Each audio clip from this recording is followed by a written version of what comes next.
coming out with new things is not a bad idea, but the way we go about them may be bad.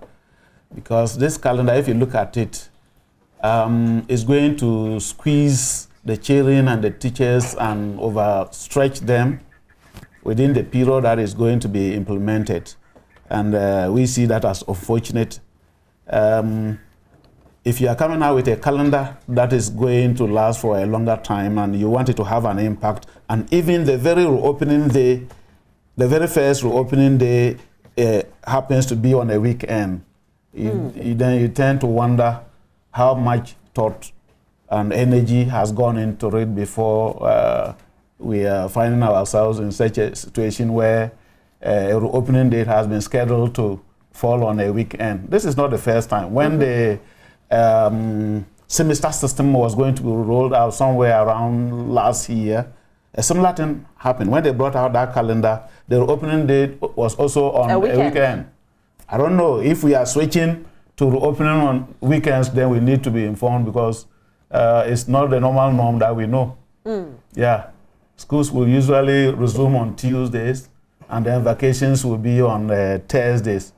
Even though this time around, last year like this, last term, we vacated on a Friday.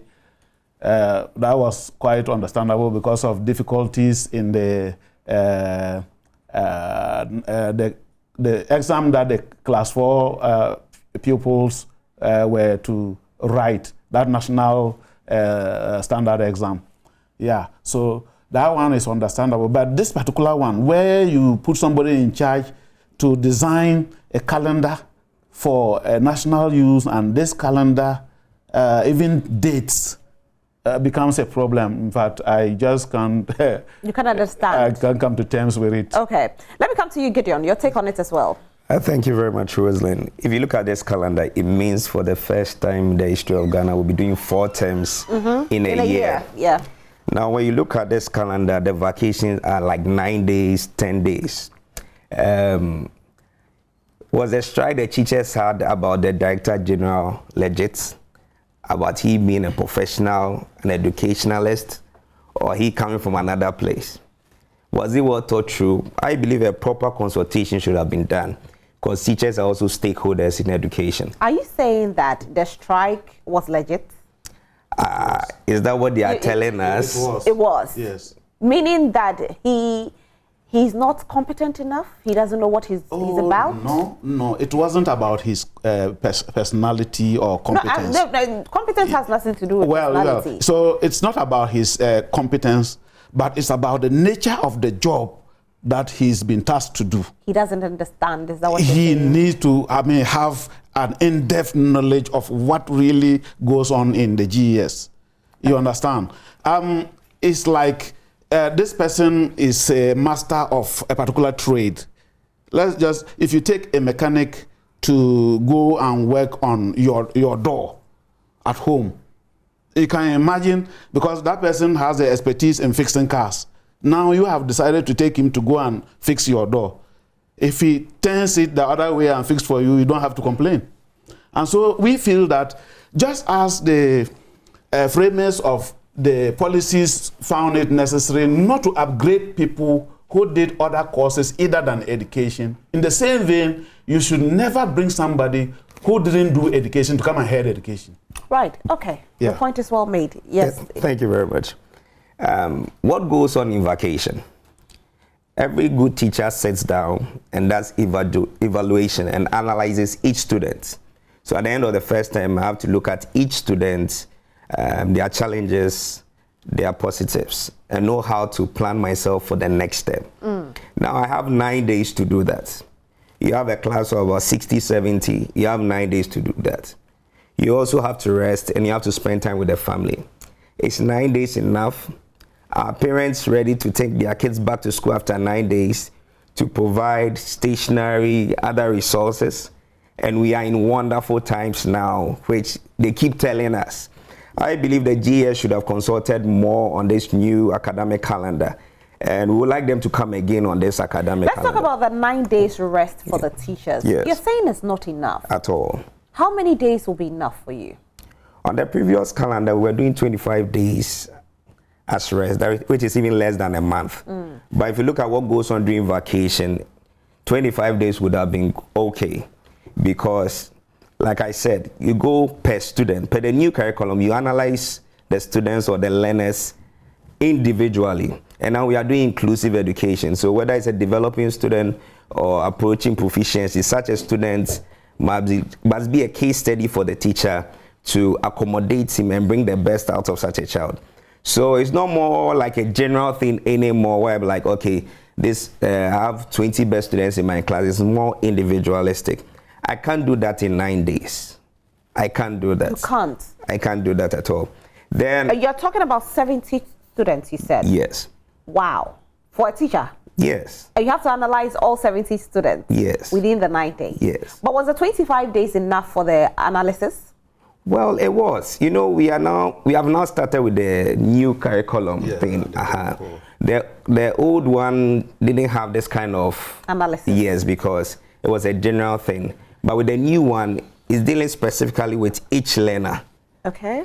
So that is where the problem is. And the 9 days is woefully inadequate.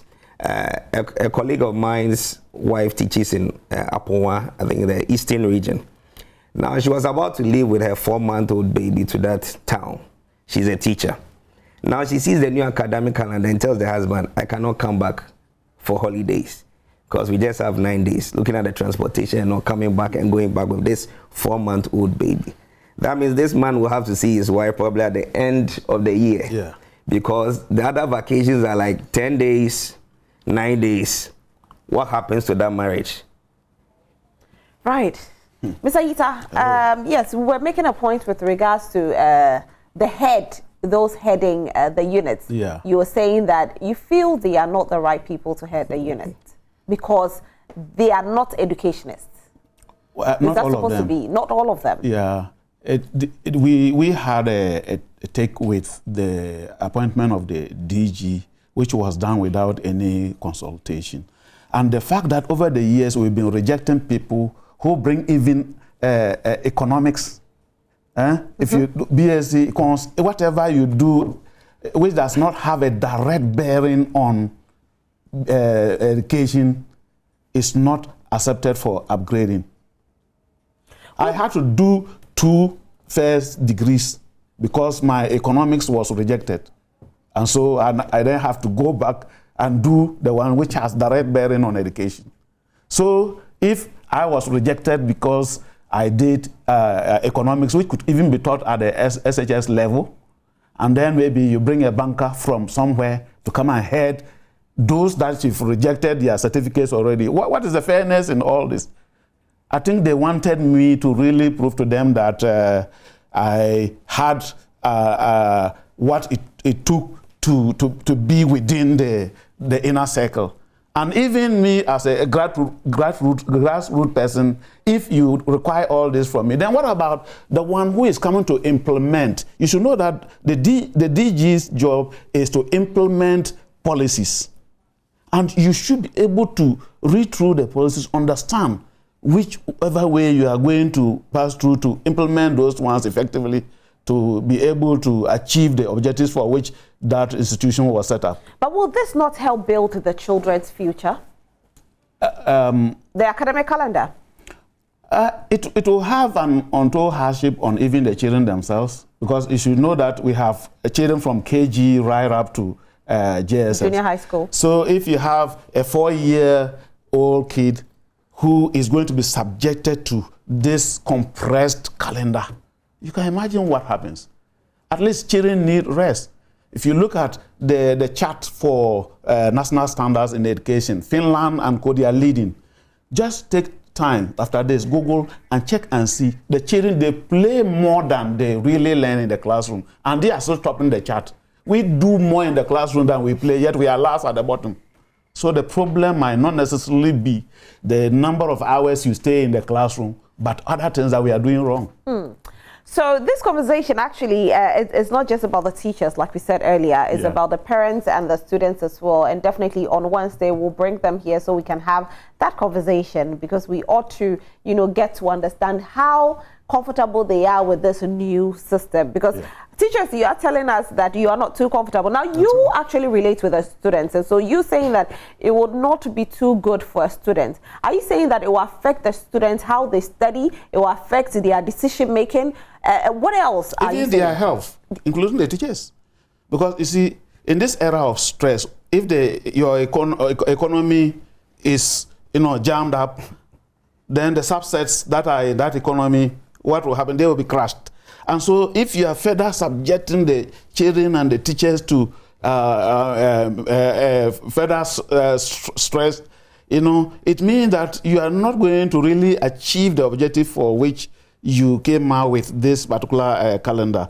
I know that they have a very good aim of doing this because they probably want us to revert to the old calendar, which would have met the international standard where every academic year begins in September. This may be what they are. But that's what it was. It used to be so. It used to be so. Yes. What changed? Let's go back. Let's go back to that. Okay. Let me bring you in, Papo. Let me bring you in. We know that COVID came in and it happened like that.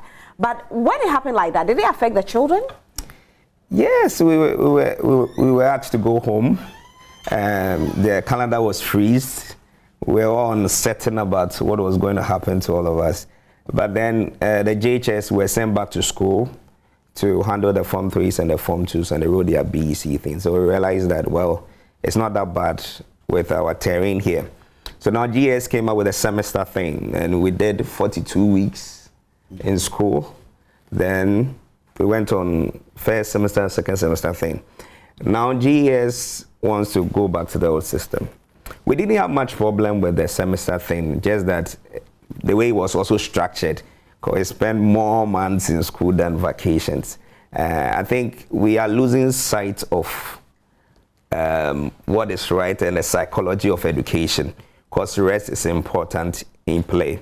During the format, the 3 terms, it was cool to the COVID thing. If we still want to go back, there should be proper consultation. There should be a roadmap. We can't squeeze everything in just a single academic year. Now they are telling us that BEC will be in somewhere in September. It used to be May, June. That's okay. But then right after BEC, we will go home again for about 9 days and come back for another academic term. Students also need to evaluate their performance. Parents need to have discussion with their wards about, like, last time we didn't do well in maths, so what can we do? Parents have to look at remedial measures for their kids within the vacation periods. Parents need to plan for the upcoming term. The private schools, we already know what they do. Now, if a parent has to go back to raise another amount of money to go and pay within that short period, is it feasible? We are looking at GES to please come again. They should please come again. Let's have a broader consultation. We are not in a hurry to go back to the old system. It is our system. It is our education system. It is our children. If we take our time and do it right, we will get it right. You might say you're not in a hurry to go back to the old system, but the authorities feel it's about time that we go back to the old system because things have stabilized now. Now, talking about this academic calendar that we are looking at, where we are seeing about 4 terms in 1 year, do we know when it's going to end? When we start in September, are we going back to the old system where now we have just 3 terms in a year? Do you have any idea about that, Mr. Ita? We are just assuming that we'll end up beginning the first term, the next academic year in September, just after the BEC. This might be the plan they have. We don't know because we've not been told. But if you look at the nature of the calendar, it may be gearing towards reverting to So you don't know anything about it. All you know is that this year we have 4 terms that, you have to teach the children. We've also seen it on social media, just as you've seen it. You've not been informed? Oh. They just blasted the thing and everybody is reading it on social media and we have to use it. Have you tried to get some kind of confirmation from the authorities? Oh, it's authentic, though, but no much consultation has gone on in preparing this calendar. Now, when you see these things and you are not too happy about it, you do have a union. GNAT is there. What has GNAT done about it? Yeah, we are the union leaders. Yes. And, you know, this thing came out just some few days ago about... it came on Thursday. Yes, yeah. So we are taking steps to see how we can address this problem that we are facing. Because like you say, in the financial burden on parents, the stress on the children and even the teachers. Within my metro, he knows what I'm going through. People are even asking me what I'm going to do about the rampant deaths of teachers. In a week, I can bury between 2-3 teachers. Really? Every week. I'm telling you, he's on the platform. He knows what I go through. I'm telling you. Why are they dying? What's causing the death? Look, the stress in GES is serious. I'm telling you. It's impacting a lot on the teachers. So the stress in GES is killing the teachers? It's a factor. We cannot solely say that it is only the stress that is killing them, but what we know, because we are in it and we feel what the teachers feel. So we know definitely that the stress alone has a great impact on the health of the teacher and the child. Wow. Especially when you are going to compress the whole thing, no any reasonable break. 7 days, you go back. 9 days, you go back. In fact, if you have a child who has to travel a distance to get to school, and you always have to go get money down for the next term, what they call the fees and the other things, and then this time around you are not going to be given that opportunity to, so you have to start looking for the money now. Just when the child comes home after a week, you are going to pay the fees and also get that TNT ready for the child. So it's not going to be an easy thing for parents and teachers this time around. You can send in your messages and join the conversation. We'll definitely read it live on air. It's all about the new academic calendar. That's what we are talking about here. As a parent, how is that going to affect you? How is it going to affect your child? If you're a teacher at home as well, you can also send in your message for us to read. We are having this conversation because we have some teachers who are concerned about it, and they are even telling us that they haven't been told officially. They just saw it on social media, which is quite shocking to hear, because we thought that, of course, when these things come out, teachers will be addressed before it even comes out to the public domain. But unfortunately, the teachers had to find out the same way the media found out. Now, let me come to you, Papo. With regards to the academic calendar, of course, if they don't do it like this now, how can they fix it and revert to the old system? Thank you very much.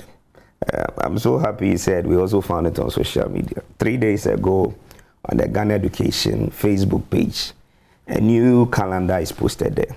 When we have done 5 weeks already in school and we are in the 6th week, 3 days ago they posted a new academic calendar. GNAT Education Service needs to really set up. Are we doing the right thing? Should this have come before we began the academic calendar, or there's still consultation going on? I believe that let's take our time. Let's give ourselves some space. We can take a 2-year plan. Increase the vacation periods, take it gradually. If it has to get to a point whereby we have to cut 1 term off to go by the system, it is done. Because with the new... But if we cut 1 term off, won't it affect the children? It's our education system. It can be structured in a way to fit in. How? We control the number of topics to be done in a term, what the children should learn, what we should teach. It's not in competition with any other country. We own it as Ghana, and we have a peculiar problem, and we want to go back to the right thing. Let's look at how we can do it. Gideon, I think that I'm just playing the devil's advocate here. I think that there'll be some parents that if we should compact it and give it to the children, we'll have issues of parents saying, oh, there's too much burden or load on the child within a term. Because now that we know that the child, this is what the child is going to study, and it's 3 terms, of course, is divided, so the child has some breathing space. But if we make it only 2 terms, that means that we'll push too much load on that child. And how is that child able to digest all of that? Yeah, that's a proposal. Okay. I'm not saying they should go by that. That's a proposal. We can also look at the 3 terms and reducing the number of weeks in the term. That's also another proposal. We can look at the number of contact hours. That's another proposal. I'm only saying that when the broader consultation is done with all the stakeholders, Because teachers, we are stakeholders, parents are stakeholders. If we sit down to have a proper consultation, I believe other people also have other ideas apart from what Ghana Education Service has presented. Or people can even be consulted to bring up a right calendar that can suit into everything. So if it's a 2-year plan to go back to the old system, it can be done in such a way that we will not be tightening it and creating all this inconvenience. Okay. Mr. Isa, you wanted to say something earlier. Yes. I'm trying to say that we might not necessarily have to cut some of the terms off, but we can drift gradually towards the old system.